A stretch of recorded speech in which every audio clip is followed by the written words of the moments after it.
व्याख्यान कार्यक्रम आयोजित करतो। त्याचप्रमाणे कैलासवासी पार्वतीबाई कृष्ण देशपांडे यांच्या स्मृती स्मरणार्थ आम्ही दरवर्षी तालुकास्तरीय शालेय वक्तृत्व स्पर्धा घेतो आणि त्याचा बक्षीस समारंभही आज करण्यात येणार आहे। आज या ठिकाणी आपल्याला अध्यक्ष म्हणून शिराळ्याचे प्रसिद्ध नेते आबा शिंदे, जयसिंगराव शिंदे सरकार हे लावलेले आहेत। सध्या त्यांच्यावर भारतीय जनता पक्ष प्रदेश उपाध्यक्ष कृषी मोर्चा अशी जबाबदारी आहे। तसेच नाणीज संस्थांचे कृषीविषयक सल्लागार म्हणून ते काम पाहतात। सामाजिक कार्यात नेहमीच त्यांचा सहभाग असतो। वाचनाच्या कोणत्याही कार्यक्रमात ते कधी आले नाही, तसे कधीच झाले नाही आणि आपल्या ओढवते शैलीत ते नेहमीच मार्गदर्शन करतात। त्याचप्रमाणे आजचे प्रमुख वक्ते श्री सौरभ कुलकर्णी यांचा मी थोडक्यात परिचय करून देतो। सौरभ कुलकर्णी यांचं शिक्षण शालेय शिक्षण या ठिकाणी झालेलं आहे आणि त्यानंतर त्यांनी BE mechanical engineering, advance diploma in safety, योग शिक्षक प्रशिक्षण, BA history, MA economics, certificate course in counselling, ज्योतिषशास्त्र पारंगत अशा प्रकारचे विविध अभ्यासक्रम त्यांनी पूर्ण केलेले आहेत। आमचे चिरंजीव प्रसाद देशपांडे याचे ते वर्गमित्र आहेत, त्यामुळे मी लगेच त्यांना जेव्हा आव्हान केलं पोलोमध्ये असं वाचन करायचं आहे, त्यांनी लगेच मान्य केलं। सध्या त्यांचं वास्तव पुण्यामध्ये आहे, मूळ गाव त्यांचा असता आहे। त्यांचे वडील या ठिकाणी पूर्ण शिराळा पोलीस स्टेशनमध्ये त्यांनी जबाबदारी पार पाडलेली आहे। व्याख्याता म्हणून आजपर्यंत त्यांनी 400हून अधिक व्याख्यान दिले। एवढ्या लहान वयात 400हून अधिक व्याख्यान देणार म्हणजे काही सोपी गोष्ट नाही। 400हून अधिक व्याख्यान देण्याचा योग त्यांचा आहे। त्याचप्रमाणे आजचा विषय आहे आनंदाच्या वाटा शोधताना। हा त्यांच्या भाषणाचा विषय आहे। जरा आपल्या नेहमीच्या चाकोरी बाहेरचा विषय आहे आनंदाच्या वाटा शोधताना, त्याच्यावरती बोलणार। त्याचप्रमाणे शिवछत्रपतींचा आदर्श व काळाची गरज, थोर क्रांतिकारकांचे देशासाठी योगदान, करिअरचा शोध घेताना, आनंदाची शोधयात्रा, अध्यात्माच्या वाटेवर इत्यादी विविध विषयावर ते नेहमी बोलतात। आनंदाची शोधयात्रा या न्यूज चॅनेलच्या माध्यमातून विविध क्षेत्रातील व्यक्तींच्या मुलाखती त्यांनी घेतल्या। MPSC तसेच अन्य स्पर्धा परीक्षांना त्यांनी assistant director industrial health and safety या पदाच्या इंटरव्ह्यूपर्यंत जाऊन बसलेले आहेत। तुम्हाला माहीत आहे की MPSC UPSCमध्ये अगदी लाखातून एखादा विद्यार्थी निवडला जातो फेरीमध्ये, त्यानंतर तो पुढे जातो, मेन्स एक्झाम देतो आणि इंटरव्ह्यू। तर हे अतिशय अवघड परीक्षा पण त्यांनी इंटरव्ह्यूपर्यंत जाऊन आले आहेत, पण फायनल सिलेक्शन झाले नाही।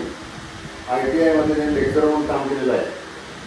मॅन्युफॅक्चरिंग इंडस्ट्रीमध्ये प्रोडक्शन तसेच क्वालिटी कंट्रोल इंजिनियर म्हणून त्यांनी काम केलेलं आहे। सध्या सेफ्टी ऑफिसर म्हणून ते बहुराष्ट्रीय कंपनीमध्ये काम करतात। तसेच कॉर्पोरेट सेफ्टी ट्रेनर म्हणून विविध कंपनीमध्ये त्यांनी सेफ्टी रिलेटेड थिंग्स आणि यामध्ये ट्रेनिंग दिलेलं आहे। आतापर्यंत असे व्याख्यानं व्यक्तींना अनेक 4000 व्यक्तींना काउन्सिलिंग, आयुष्यातील विविध समस्यांवर त्यांनी काउन्सिलिंग केलं आहे। अशा प्रकारे विविध 12हून अधिक संस्थांमध्ये सामाजिक कार्य केलं आहे। माझ्या ठिकाणी आपण उपस्थित राहिला, धन्यवाद। आता यानंतर दीपप्रज्वलन करण्यासाठी मी प्रमुखांना विनंती करतो, आणि दीपप्रज्वलन करून आपण कार्यक्रमाची सुरुवात करू।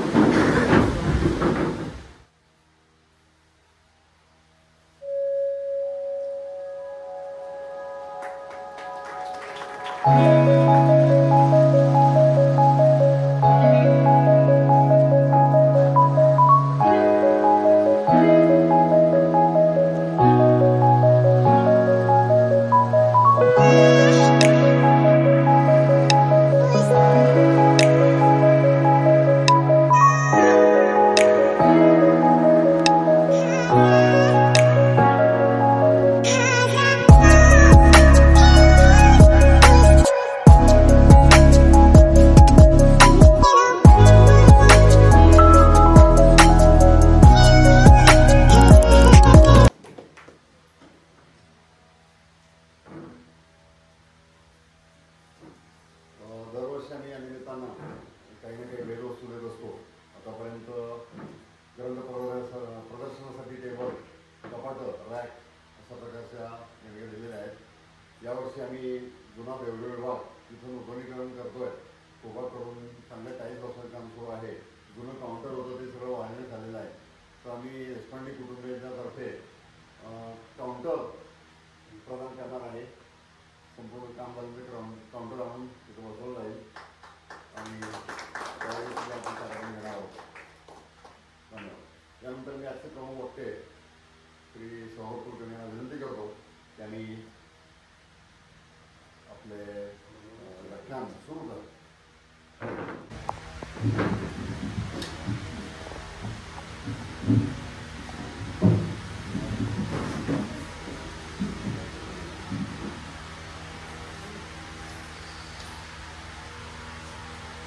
शेळगावचं ग्रामदैवत श्री आदिशक्ती अंबामाता, नाथ संप्रदायातील श्री गोरक्षनाथ महाराज आणि ज्या छत्रपतींच्या पदस्पर्शानं पावन झाली ही भूमी ते धर्मवीर छत्रपती संभाजी महाराज, पुण्यश्लोक छत्रपती श्री शिवाजी महाराज आणि त्याचबरोबर ज्यांच्या मठाने देशभक्ती, राष्ट्रभक्ती आणि बलोपासनेचा संदेश जनमानसात दिला असे समर्थ रामदास स्वामी यांच्या चरणी मी प्रथमतः अभिवादन करतो.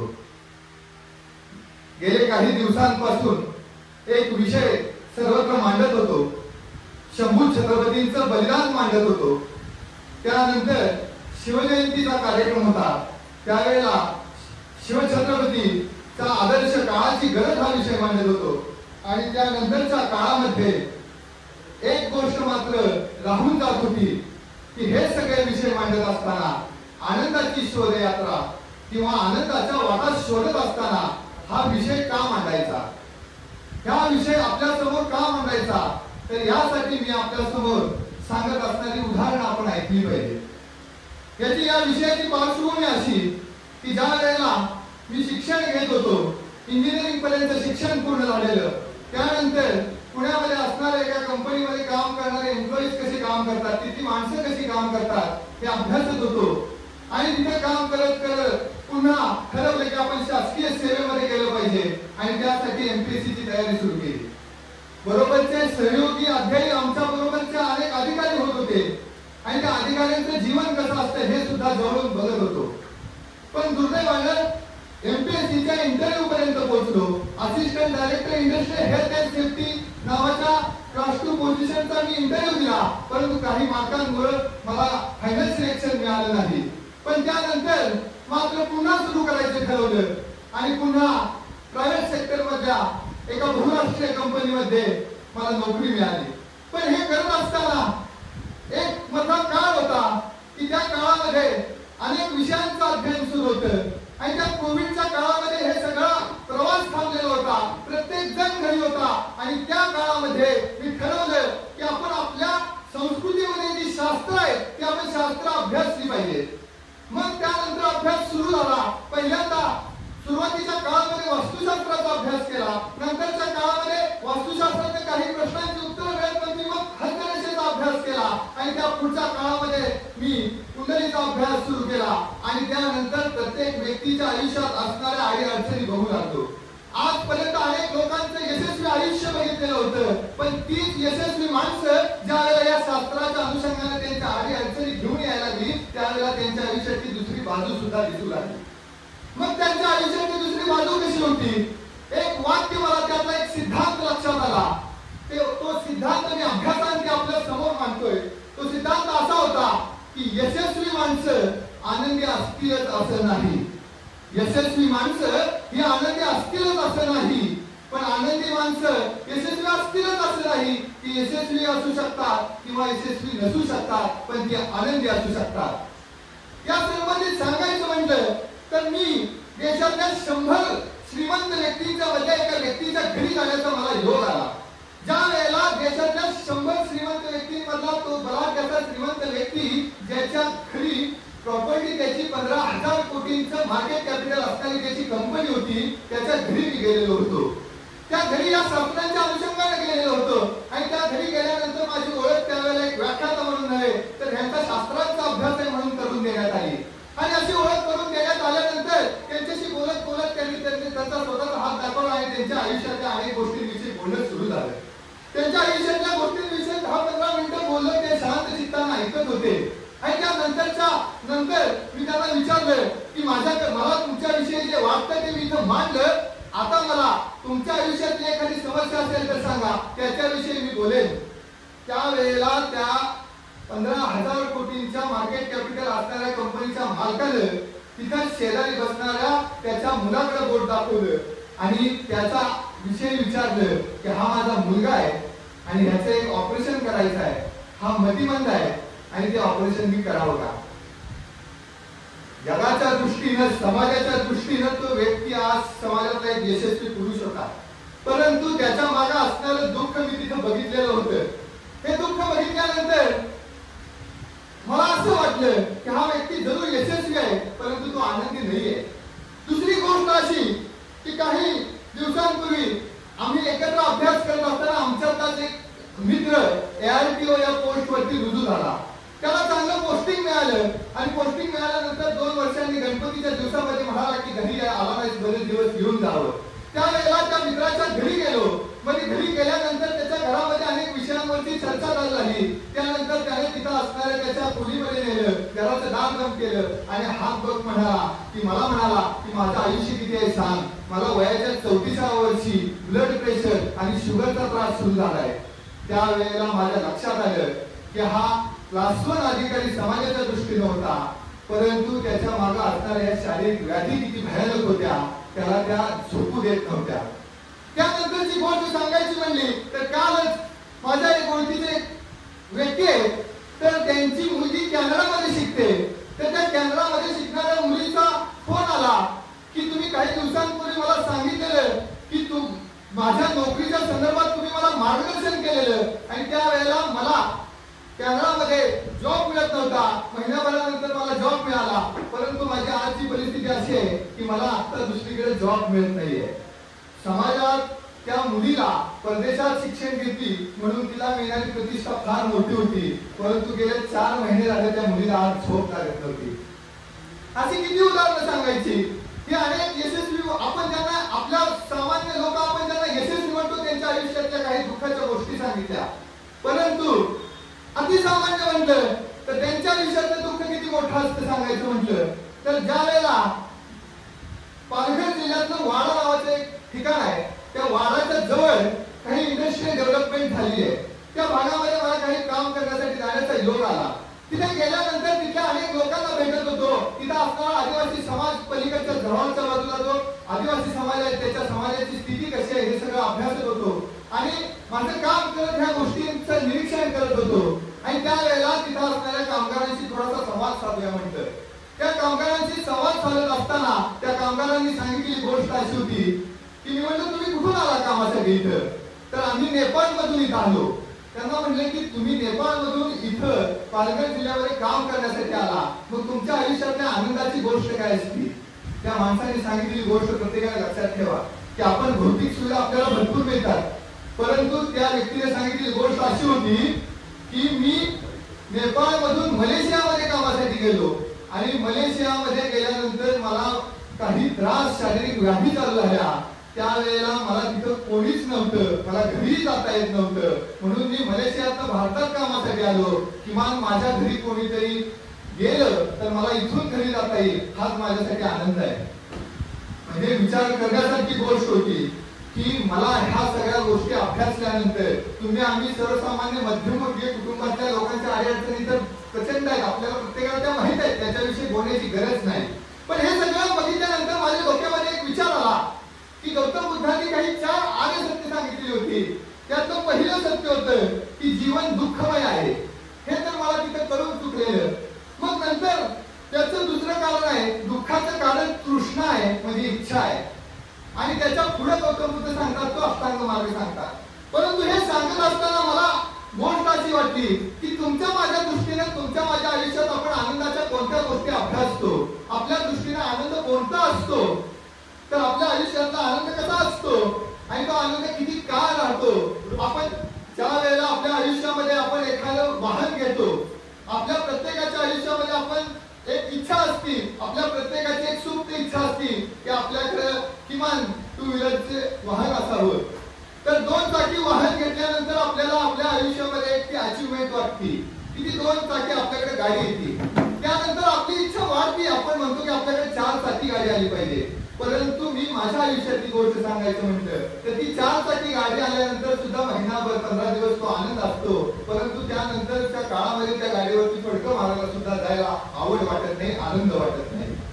म्हणजे गोष्ट अशी आहे की एखादा विद्यार्थी परीक्षेमध्ये उत्तमाधिक उत्तम मार्क्स घेतो, ते घेतलेच पाहिजे, परंतु तो आनंद त्या 15 दिवसापुरता टिकतो, परंतु तो आनंद ओसरून जातो. आणखी एक गोष्ट सांगायची म्हटली तर आज आपल्या सर्वसामान्य माणसांचं एक ध्येय असतं की आपण घर बांधलं पाहिजे, आपलं स्वतःचं एक घर असलं पाहिजे, हे नक्कीच असलं पाहिजे.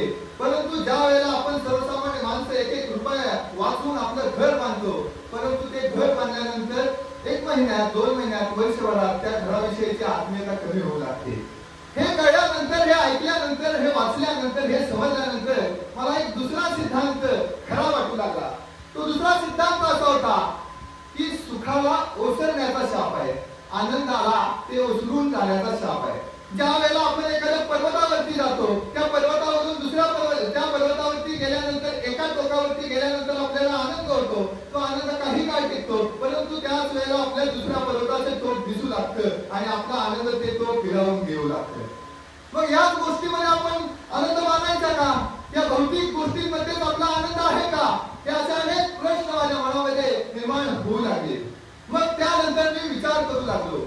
आजपर्यंत 4000 पेक्षा जास्त लोकांना व्यक्तिगत अडीअडचणींसाठी भेटलेलो होतो, त्यांच्या आयुष्यातल्या अडीअडचणी बघितलेल्या होत्या आणि समाजासमोर असणारं एक बाजू आणि मी बघितलेली दुसरी बाजू होती. मग मी म्हणलं की आता इथून पुढं आपण माणसांना भेटायचं, ते आनंदाची शोधयात्रा म्हणून भेटायचं, ती माणसं त्यांच्या आयुष्यात कसा आनंद घेतात या विषयी भेटायचं.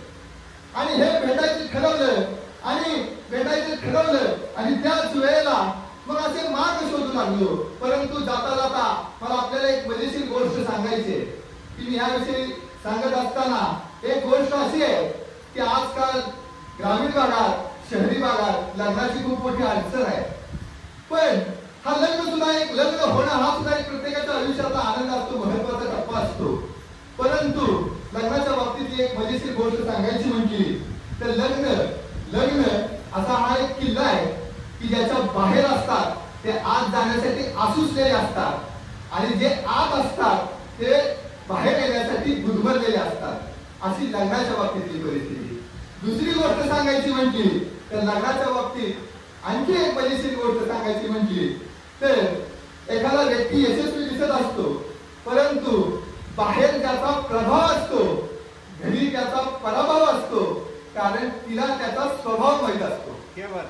तर ह्या सगळ्या गोष्टी लग्नाच्या बाबतीतल्या की लग्न झालं तर आनंद वाटतो, तो आनंद असतो, परंतु तो चिरंतन काळ टिकणारा नसतो. मग आपण आता निघालेलो आहोत, तो चिरंतन काळ टिकणारा आनंद कोणता असतो? त्या आनंदाच्या शोधाकडे आपण आता निघालेलो आहोत. तो आनंद कोणता असतो? तर एक गोष्ट मात्र नक्की आहे की दुःख हे गरजेचं असतं. आता हे कसं असतं तर तुम्हाला जर आपल्या आयुष्यातल्या अनेक घटना आठवत असतील तर ज्या वेळेला तुम्ही प्रचंड असे कष्ट सोसता, प्रचंड असे दुःख सोसता आणि त्यानंतर तुमच्या आयुष्यात मिळणारे यश असेल तर ते यश तुम्हाला खूप आनंद देऊन जातं. एमपीएससीच्या परीक्षेमध्ये अनेक विद्यार्थी 10-10 वर्ष कष्ट करतात आणि त्या 10 वर्षानंतर ते यश मिळतं, तो आनंद चिरंतन काळ टिकणारा असतो. त्यानंतरची जर गोष्ट सांगायची म्हटली तर 2 गडातला अंतर चालत कापणं म्हणजे ती गडकोट मोहीम असते. त्या गडकोट मोहिमेमध्ये ज्या वेळेला आपण चालत असतो, पाणी नसतं, 4 दिवसाची शिदोरी आपल्या खांद्यावरती घेतलेली असते आणि मनामध्ये ते शिव प्रभू कसे चालले असतील, ते गडकोटांवरती आमचे मावळे कसे राहिले असतील हा विचार घेऊन आपण ज्या वेळेला चालत असतो त्यावेळेला 5-6 किलोमीटर उन्हात चालल्यानंतर एखादा वृक्ष दिसतो आणि त्या वृक्षाच्या गर्द सावलीमध्ये आपण ज्या वेळेला तिथे जातो आणि त्यानंतर जो त्या गर्द सावलीतला जो आनंद असतो ना, तो आनंद चिरंतन का आपल्याला आनंद देतो की तो प्रसंग जरी आपल्या आयुष्यात जरी आठवला तरी तो आनंद देणारा असतो. ही गोष्ट काय आहे तर ज्या वेळेला आपण असे प्रचंड असे कष्ट घेतो आणि त्या कष्टानंतर आपल्याला एखादी गोष्ट मिळते, त्या गोष्टीमधला आनंद हा खूप मोठा असतो, खूप ताकद देणारा असतो. दुसरा आनंद सांगायचा म्हटला तर सगळ्यात महत्वाचा की अनेक आनंद शोधत होतो, अनेक लोकांना भेटत होतो, त्यावेळेला एक गोष्ट लक्षात आली की सगळ्यात मोठा एक आनंद आहे जो फार कमी लोकांना मिळतो, तो आपण सगळेजण भक्ती संप्रदायामध्ये असतो. आपल्या व्यक्तिगत गोष्टींसाठी आपण त्या भगवंताच्या जवळ जात असतो, त्याची आराधना करत असतो, भक्ती करत असतो. पण त्याच वेळेला ज्या वेळेला आपल्याला गुरु भेटतात, गोष्ट सांगायचीच म्हटली तर त्या कलकत्त्याच्या जवळ असणाऱ्या नदीच्या पलीकडे एक शाळा होती. त्या शाळेमध्ये एक विद्यार्थी शिकत होता. तो विद्यार्थी शिकत असताना त्या विद्यार्थ्याच्या मनामध्ये एक इच्छा होती की मला देव बघायचा आहे, मला देव भेटला पाहिजे. आणि ही इच्छा सुप्त मनामध्ये घेऊन त्या इच्छेने तो वाचन करत होता, अभ्यास करत होता. आणि त्याच शाळेमध्ये असणारे शिक्षक त्या वर्षवर नावाच्या कवीची एक इंग्लिश मधली कविता शिकवत होते. ती कविता तो ऐकत होता, मनापासून ऐकत होता. त्यामध्ये निसर्गाचं छान असं वर्णन येतं. आणि ते वर्णन आल्यानंतर तो मुलगा उठतो आणि तो म्हणतो, तुम्ही देव बघितलाय का? त्या शिक्षकांना विचारतो. तर ते म्हणतात, त्या काळचे शिक्षकही त्या ताकदीचे असतात, ते म्हणतात की मी देव बघितला नाही, परंतु या नदीच्या पलीकडे असणाऱ्या त्या कालीमातेच्या मंदिरामध्ये जा, तिथं असणारा तो पुजारी आहे, त्याने देव बघितलाय. त्यावेळेला त्या मुलाला इतकी उत्कंठा निर्माण होते, इच्छा निर्माण होते. पळत पळत तो जातो, त्या कालीमातेच्या मंदिरामध्ये जातो. आणि त्या कालीमातेच्या मंदिरामध्ये असणाऱ्या पुजारी असतात, त्या पुजाऱ्यांचं नाव आहे रामकृष्ण परमहंस. त्यांच्या पायावरती लोटांगण घालतो आणि म्हणतो की तुम्ही देव बघितलाय का? ते म्हणतात हो मी देव बघितलाय. आणि त्यांना समाधी सुखाचा जो आनंद असतो तो देतात. त्यावेळेला त्या गुरुभेटीमध्ये जो आनंद असतो ना, तो चिरंतन काळ टिकणारा असतो. दुसरी गोष्ट सांगायची म्हटली तर ज्या वेळेला ब्रह्मचैतन्य गोंदावलेकर महाराज 7 वर्षाचे होते आणि मनामध्ये इच्छा होती की मला गुरु भेटले पाहिजे, आणि म्हणून आपल्याला गुरु भेटावे म्हणून शोधत होते की गुरु भेटले पाहिजे. 7व्या वर्षी घर सोडून फिरू लागले. त्यावेळेला घरच्यांनी कोल्हापूर पर्यंत आलेले होते. त्यावेळेला घरचे त्यांना नेतात, बरोबर 2 सवंगडी आणलेले असतात, घरच्या सगळ्यांना घेऊन जातात. परंतु ती इच्छा मात्र मनात असते. वयाच्या 11व्या वर्षी घरातून बाहेर पडतात. गुरु भेटले पाहिजेत. चालत चालत त्या अयोध्येपर्यंत जातात, वाराणसी पर्यंत जातात, परंतु त्यांना गुरु भेटत नसतात. साक्षात श्री स्वामी समर्थांना ब्रह्मचैतन्य महाराज भेटतात आणि म्हणतात की तुम्ही माझी गुरु दीक्षा द्या, तुम्ही मला गुरु दीक्षा द्या. त्यावेळेला ते सुद्धा सांगतात की मी नाही देऊ शकत तुला.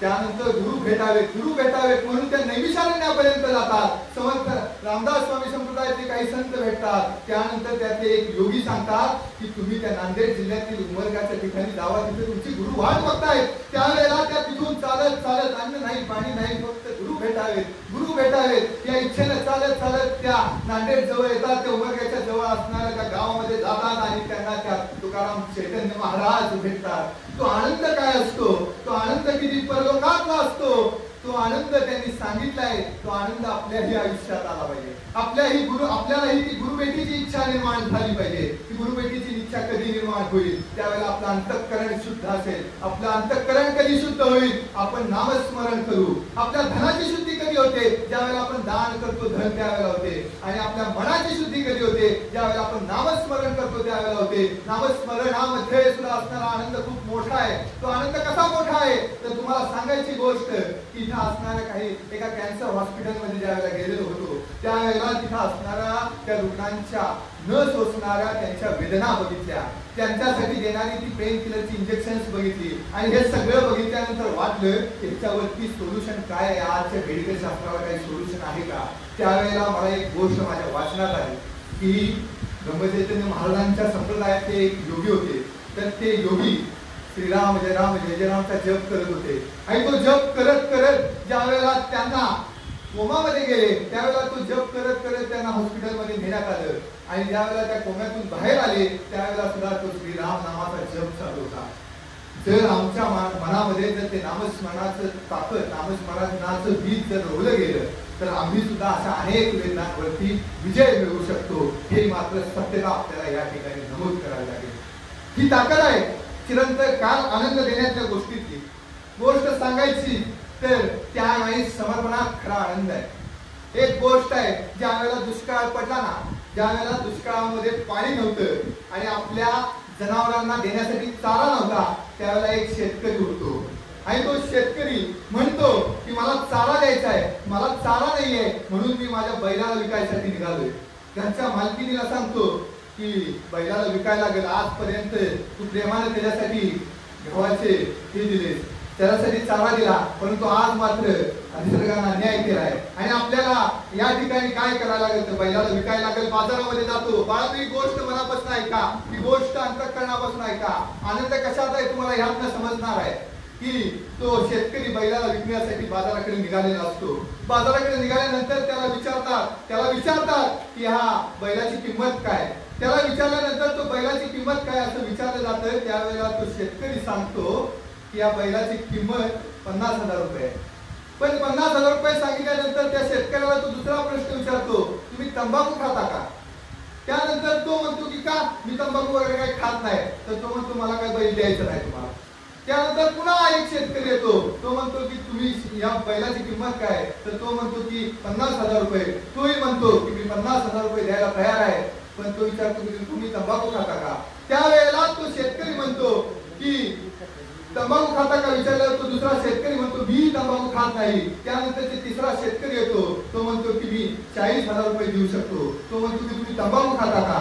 त्यावेळेला तो शेतकरी म्हणतो की हो मी तंबाखू खातो. त्यावेळेला स्वतःचा 10,000 रुपयाचा तोटा करून तो शेतकरी आपला बैल त्या तंबाखू खाणाऱ्या शेतकऱ्याला देतो.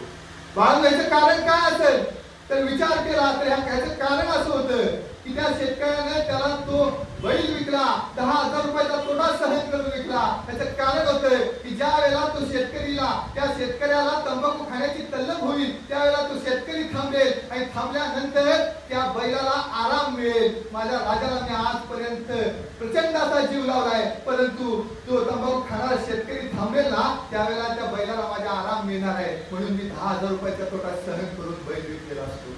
बाळांनो, शेतकऱ्याच्या चेहऱ्यावरती असणारं समाधान काय असेल, आनंद काय असेल.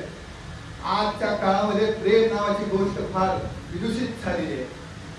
प्रेम कसं असावं, एका प्रेमिकेनं एका प्रेमवीराला दिलेलं भेटवस्तू काय होती लक्षात घ्या.